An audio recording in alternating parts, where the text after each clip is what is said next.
Allah, suara apa saja ya tetap agung. Nah, orang begini tidak ngerti seni. Suatu hari seorang pendeta mencari muadzin itu. Pendeta ke masjid itu membawa baju dan bingkisan kue. Baju, bingkisan kue. Bajunya banyak, kuenya besar. Ditanya, untuk siapa ini Pak? Ini untuk muadzin yang biasanya adzan di sini itu. Kenapa Pak?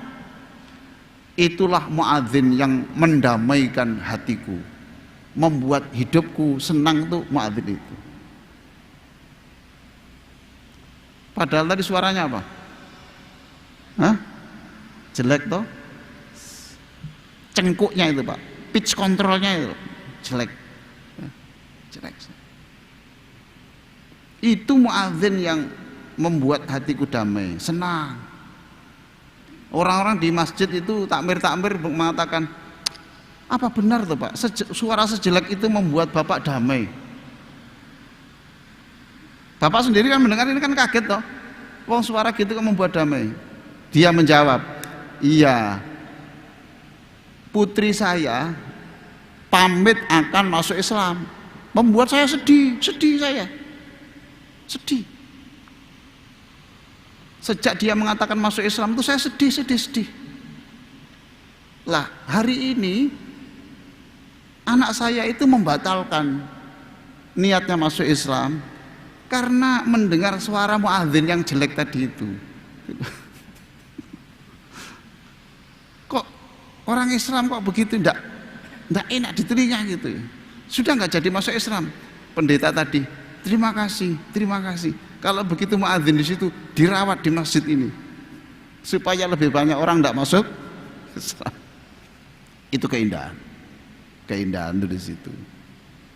Makanya saya tulis estetika dalam beragama. Dalam beragama itu ya perlu aturan yang baku, tapi juga aksesorisnya itu perlu dan seterusnya. Keindahan ya kepantasan. Baik, itulah yang bisa saya sampaikan pada kesempatan malam hari ini yang sangat berbahagia. Silakan Pak Ustadz, ada. Kami persilakan untuk barangkali ada yang ditanyakan. Oke. Mana?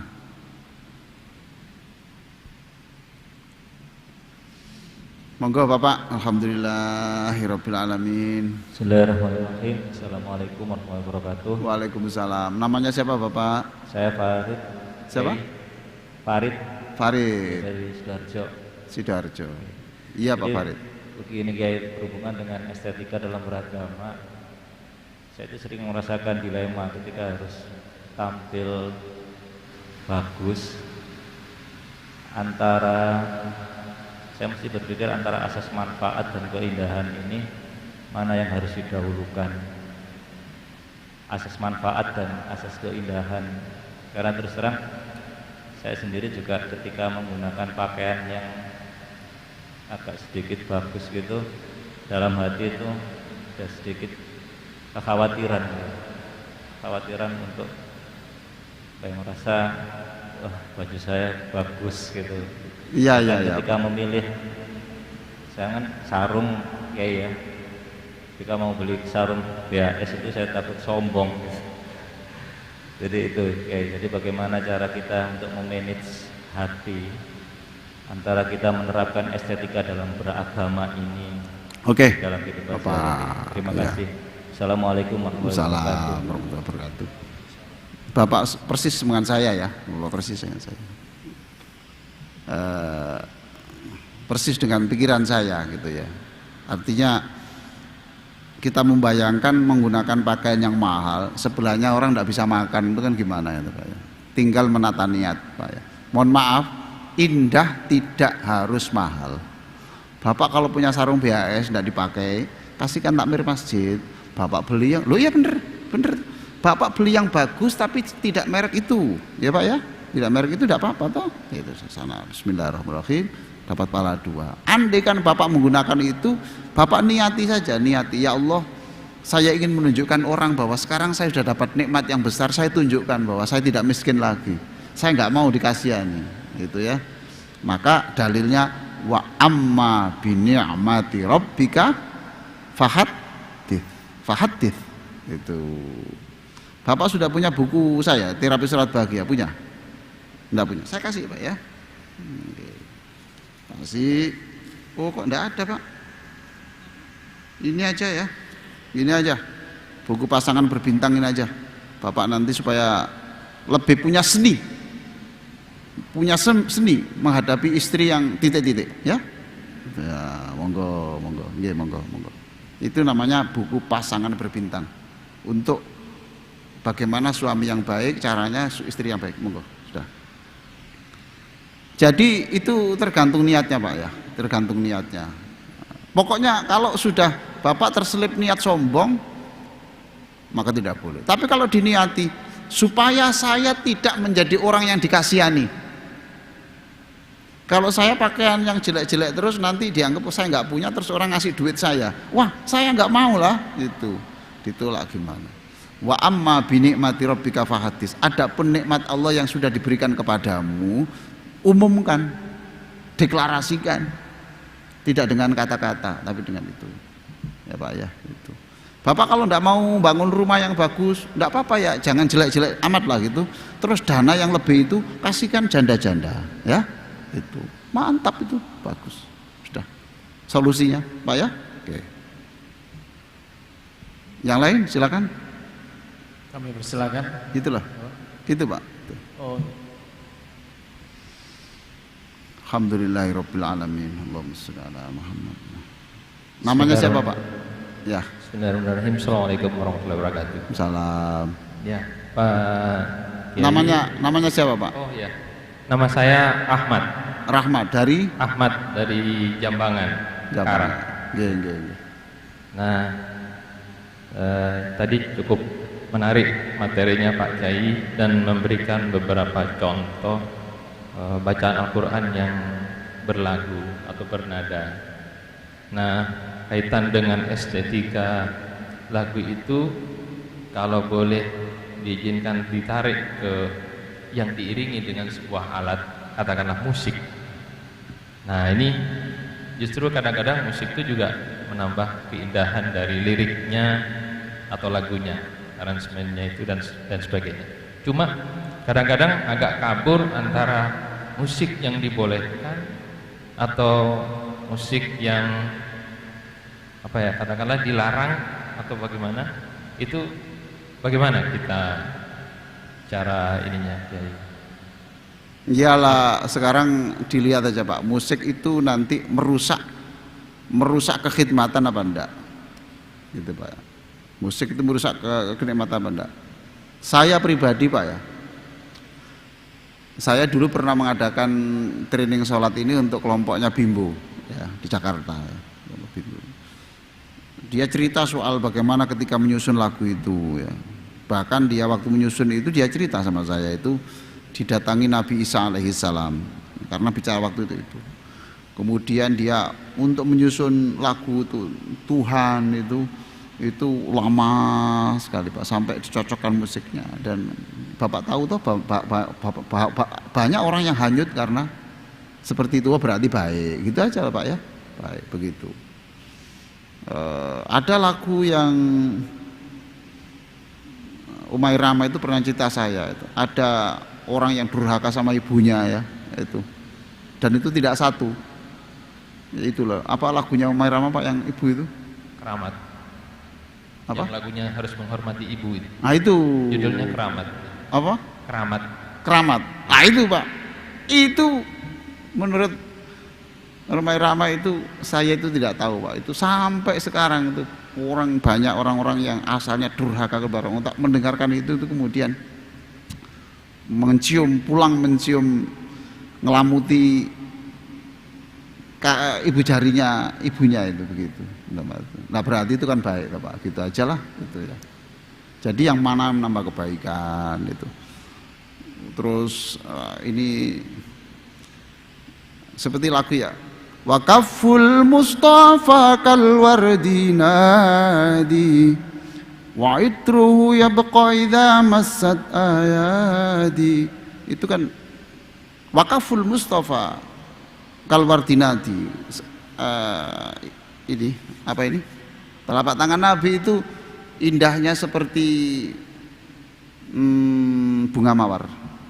Wa itruhu yabqa idza massat ayati, dan kalau itu disentuh itu baunya yabqa, abadi.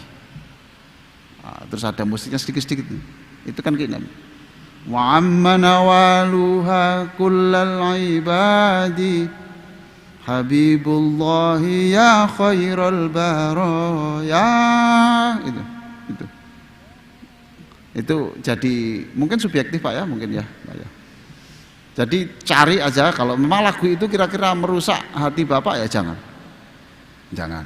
Kalau itu menambah kesahduan ya sudah, nggak apa-apa itu. Ini memang kontroversial sejak dulu Pak, sejak dulu. Musik itu bagaimana ya itu. Tetapi juga banyak Bapak nanti baca sejarah-sejarah sufi ya. Sufi itu orang yang mencari kebeningan hati, itu justru dia bisa melembutkan hatinya itu dengan itu. Dengan itu. Mohon maaf jawaban saya sangat general, sangat umum ya. Itu Bapak kalau itu kira-kira merusak enggak ini? Kalau merusak makna itu kemudian membawa rangsangan yang enggak baik apa enggak? Kalau itu ya jangan dilanjutkan. Itu Pak ya? Ya. Halo. Maaf Pak Kiai, kadang-kadang gini. Misalnya nih ada sebuah instrumentalia musik kayak konser gitu yang membawakan tuh orang-orang kafir. Tapi dia tuh tanpa lirik, jadi cuma hanya musik, aransemen musik. Itu kalau didengarkan tuh kayak seperti rileks dan melembutkan gitu. Oke. Ya apakah itu boleh Pak Kiai? Begini loh Pak ya, tadi saya sudah sebut ya, ya Bani Adam, hai anak cucu Adam, itu berarti keindahan itu universal Bapak ya. Jangan begitulah Pak itu. Mobil yang Bapak pakai itu buatan siapa? Mobil yang Bapak pakai itu buatan siapa? Bagus enggak? Masa gara-gara karena yang bikin bukan orang muslim Bapak nggak mau pakai? Jadi keindahan itu universal ya. Keindahan itu makanya Quran itu memanggil ya Bani Adam, hai anak cucu Adam, tidak peduli. Jadi kalau itu keindahan dari siapapun, ya maunya Kitaro ya, yang Bapak masuk Kitaro toh, Jepang toh. Iya. Ayo Kitaro. Saya di Jepang Pak dulu, 2 kali saya di Jepang. Dan saya beli kasetnya yang asli. Nah itu kan tidak jelas agamanya Pak ya itu. Tapi indah ya sudah. Dan itu Bapak tahu itu dipakai untuk mengiringi beberapa apa itu renungan-renungan loh. Ya. Renungan-renungan yang di-share di beberapa itu kan pakai musiknya dia. Itu. Jadi keindahan itu bersifat umum, tidak melihat agamanya itu. Begitu Pak ya? Alhamdulillah. Ya, alhamdulillah. Bapak sudah punya buku doa-doa keluarga bahagia? Sudah punya? Oh, saya kasih ya, saya kasih.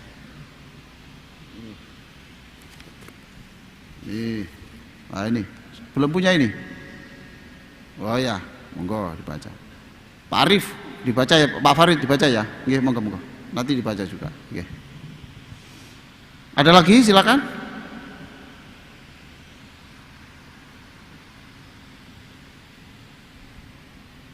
Assalamualaikum warahmatullahi wabarakatuh. Waalaikumsalam. Nama saya Arif. Saya ingin bertanya. Saya pernah lihat di YouTube ada orang membawakan surat Ar-Rahman, tapi dengan konsep paduan suara seperti kor. Dan itu dinyanyikan sama orang-orang yang bukan Muslim. Kalau nggak salah itu di Harvard University. Itu gimana Pak? Kan menempatkan Ar-Rahman itu indah, saya kagum dengan surat itu. Tapi pembawaannya seperti itu gimana Pak Ustaz? Dia non muslim? Non muslim, tapi Ar-Rahman dia bawa dengan konsep paduan suara, kor gitu. Quran itu tidak dilarang loh Pak, dibaca oleh orang muslim loh Pak. Quran itu tidak dilarang dibaca orang non muslim. Sebagaimana Bapak juga tidak dilarang membaca Alkitab. Ya toh? Ya alhamdulillah toh. Siapa tahu bahwa dengan membawakan itu senang.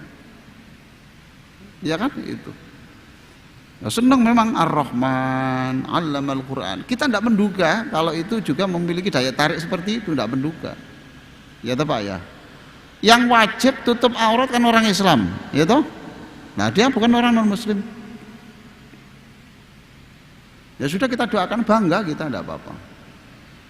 Bangga. Ada juga kemarin itu yang kalau Tolak al-Badru yang dibacakan oleh berbagai etnis itu menyambut kedatangan Nabi. Kalau itu memang tidak terlalu prinsip Pak ya gitu.